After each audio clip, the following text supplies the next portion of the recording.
Guys, welcome back to Medical Coding with Blue. Today is Christmas in July, day 24. If you are brand new to my channel, welcome. I am Blue, I'm a medical coder. This year for Christmas in July, I am doing a special series. These are stories about myself as a brand new medical coder, as well as some personal stories that I want to share with you all.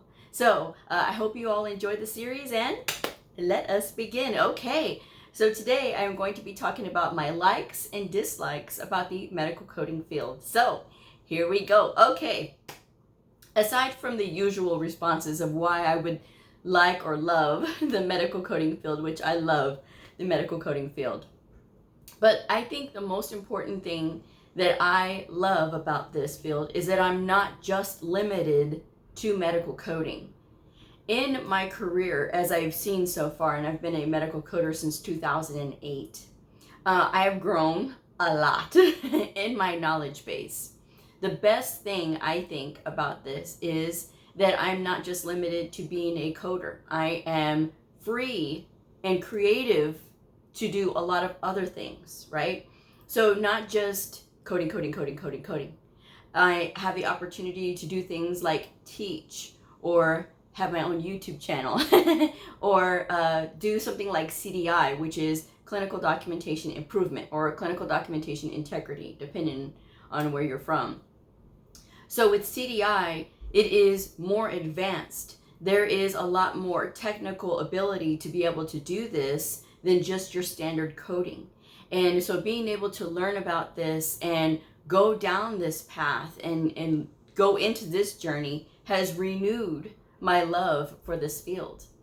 So when I first started in medical coding, it was ICD-9 CM. So because of this, I was in that big transition back in 2015 to ICD-10 times.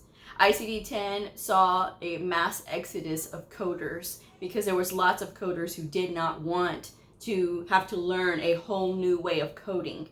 And to me, I went forward with that challenge. And going forward with that challenge actually sparked and renewed my love of this field because it was something new to learn. It was something that was going to change how I looked at documentation and how more clear things could be because, of course, the code set expanded. And with that expansion led to a huge expansion in injury codes, which injury codes got a complete facelift because of ICD-10 CM.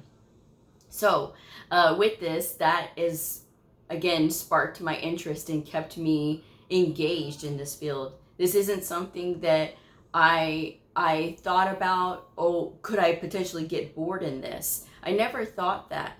But then when things started evolving, right, then I was just like, oh, okay, well, this is interesting. This is new. This is new. And then the thought of going into teaching and being able to teach and giving classes, right, to my providers and to other coders. And then now being on YouTube and having a whole audience with all of you, our 12,000 plus strong, organically grown audience. So that is what it makes me love it even more.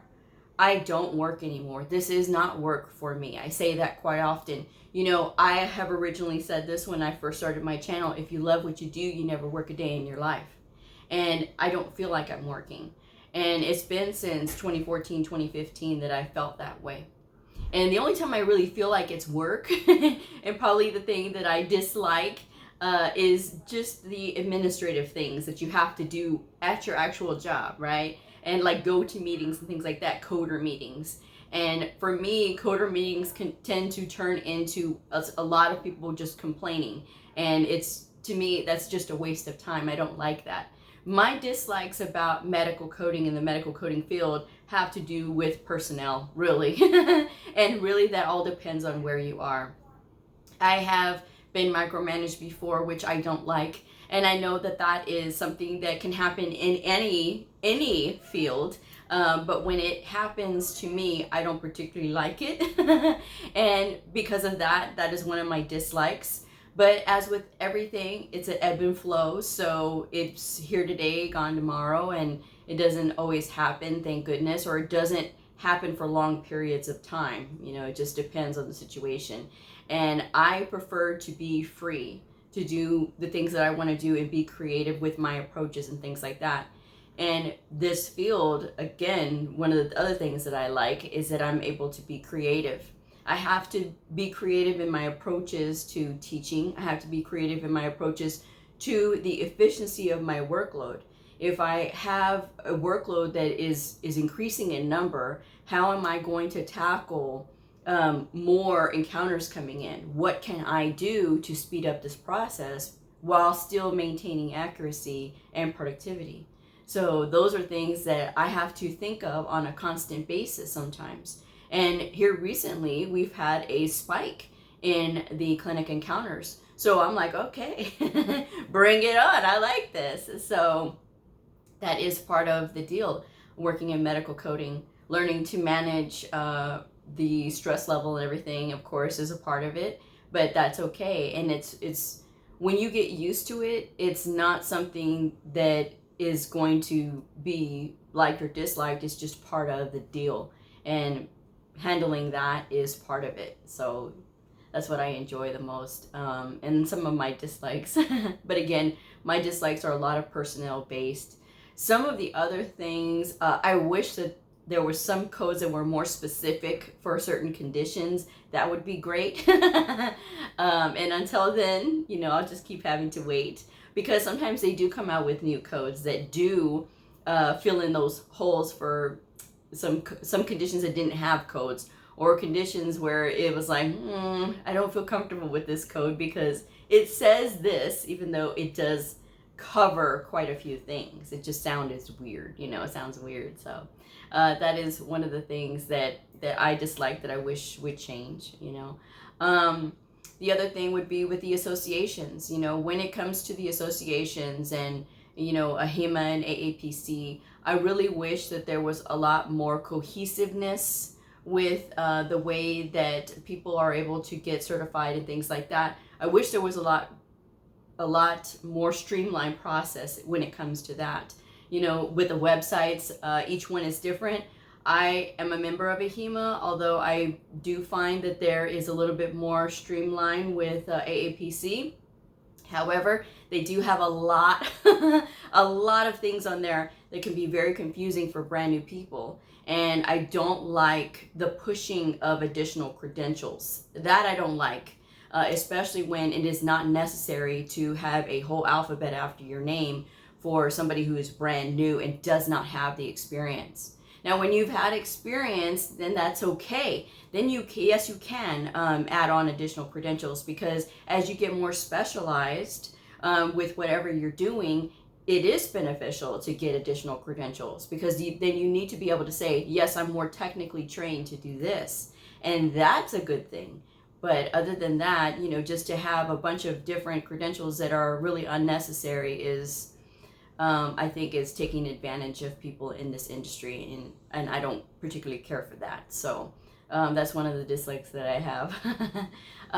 But moving forward in my career, I think that as time goes on, of course, I'm going to get sharper and better, because that is always what you want to strive for, is bettering yourself and bettering your knowledge base and things like that. I enjoy learning. I enjoy the fact that I learn every day, and that I work with a great group of providers. I don't like locking horns with them, although sometimes it is necessary. And sometimes it does happen. Everybody has a bad day. So there's times when I've locked horns with providers, and again, not a huge fan of that. But learning how to handle that and handle any kind of impasse is a good thing, right? Because that's just going to make you more professional and better equipped to handle the next time that something happens. So I like the fact that I have a very curious, growing audience. I like that. I like that I have this platform on YouTube that nobody can tell me, oh no, you can't do that, you can't do that, you can't do that. I can share all of my experiences with all of you. I can be honest, and I can be straightforward, and I'm very blunt. And I know that sometimes that's a little shocking for some, but you know, for me, I don't ever mean it to be mean. I always mean it to be like, okay, this is the deal. And I think when you're more straightforward, I think that it does help, because there's a lot of sugarcoating that goes on in this field. And people tend to kind of like glass things over and don't really talk about the things that are a challenge. And if people had known that like finding your first job is going to be a challenge, then they would be prepared for it, and they wouldn't be so shocked when it happens and they think that it's personal. It's never personal when you can't get a job in the beginning as a brand new medical coder. It's never personal. It happens to all of us. It even happened to me. And so because of that, you know, I always tell like these brand new people that are getting in, hey Blue, how easy is it to get a new job as a brand new medical coder out of school? I said, it's not. And I don't do it to discourage them. I do that to be real with them. I said, you've got to be in for the fight. You've got to be in, and you've got to set your mind on doing something.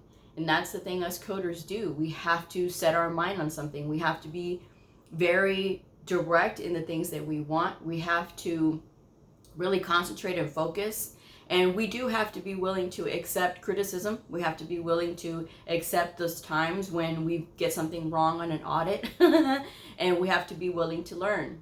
It's the closed-mindedness I don't like either. When people are closed-minded.